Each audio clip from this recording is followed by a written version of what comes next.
Since 2020, over 3,000 products worldwide have been quietly shrunk. Prices stayed the same, but you're unknowingly paying 20% more. This strategy is known as shrinkflation, and consumer organizations call it the biggest hidden tax. Giant companies like Nestle, Unilever, and Mondelez systematically use this tactic. Product weights drop by an average of 15 to 20%, while packaging stays nearly identical. Here's how it works. Companies shrink their products, but the shelf space stays the same. Our brains focus on the price tag, not the weight label. It's a simple but effective psychological trick. It's spreading across every sector, from detergent bottles to potato chip bags, from breakfast cereals to ice cream containers. So how does this happen so quietly? The answer is simple but uncomfortable, because we're not paying attention. Research shows that 60% of consumers don't notice changes in product sizes. Let's look at concrete examples. Remember Toblerone chocolate? In 2016, Mondelez widened the gaps between its iconic triangles. Weight dropped from 400 grams to 360 grams, a 10% shrink. The price stayed the same. Cadbury's Dairy Milk Bar went from 200 grams to 180 grams. Terry's Chocolate Orange dropped from 75 grams to 147 grams, nearly a 16% loss. This isn't just about chocolate. Let's check the beverage sector. Gatorade bottles dropped from 946 milliliters to 828 milliliters. That's about a 12% shrink. Tropicana orange juice went from 1.89 liters to 1.54 liters. But here's the interesting part. The bottle design stayed almost the same. They take up the same space on the shelf. They're just lighter, and you only notice when you pick it up. Household products are perhaps the sneakiest category. Fairy Dish soap dropped from 650 milliliters to 520 milliliters. A 20% loss. Toilet paper rolls are even more interesting. Charmin reduced the roll diameter. Less paper, same roll count, same price.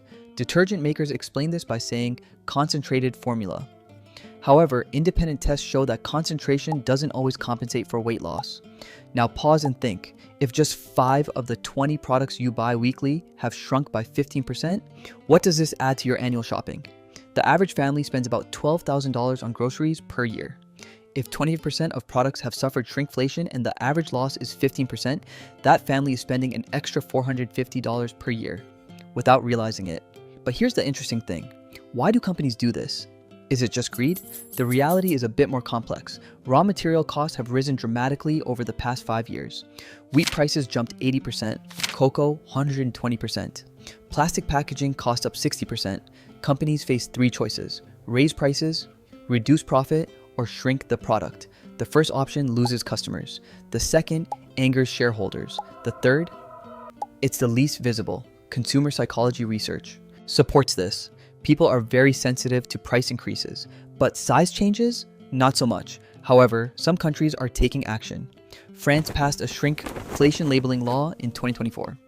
If a product has shrunk in the past year, it must have a special marker on the shelf. In the UK, consumer organizations publish a shrinkflation hall of shame. They expose the worst examples. In Germany, consumer protection groups give out an annual shrinkflation award to the product that shrank the most. This social pressure has caused some companies to backtrack.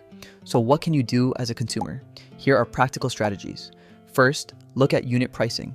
Most supermarkets list the cost per 100 grams or liter under the price tag. That's the real indicator. Second, save or photograph old packaging. Track the changes. Third, reconsider brand loyalty. If a brand is shrinking its product, check out competitors. Fourth, consider buying in bulk. Large packages are usually cheaper per unit. Here's an interesting example from Switzerland. In 2022, a local supermarket chain called Migros did shrinkflation on some products. Consumers reacted strongly on social media. The result? Migros apologized and returned products to their original sizes. This shows that companies fear consumer backlash. But we need to react. When we stay silent, shrinkflation continues. What do experts say? Unfortunately, bad news. Shrinkflation will likely continue. As long as inflation pressure persists, companies will keep using this tactic. But there's hope. Growing awareness, social media pressure, and regulations in some countries are forcing companies to be more transparent. Digitalization can help too. Smartphone apps now track product sizes and alert you. Bottom line, shrinkflation is a hidden tax of modern consumer economics, but it doesn't have to stay hidden. You have power as a consumer. Knowledge is power. Awareness is power. When you go to the store tomorrow, be a little more careful. Check the weight.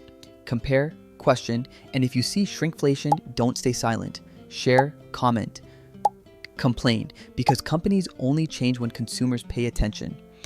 And change starts with you. What are your thoughts on shrinkflation? Have you noticed it? Share in the comments. Did you find this helpful? Like and subscribe. See you next time.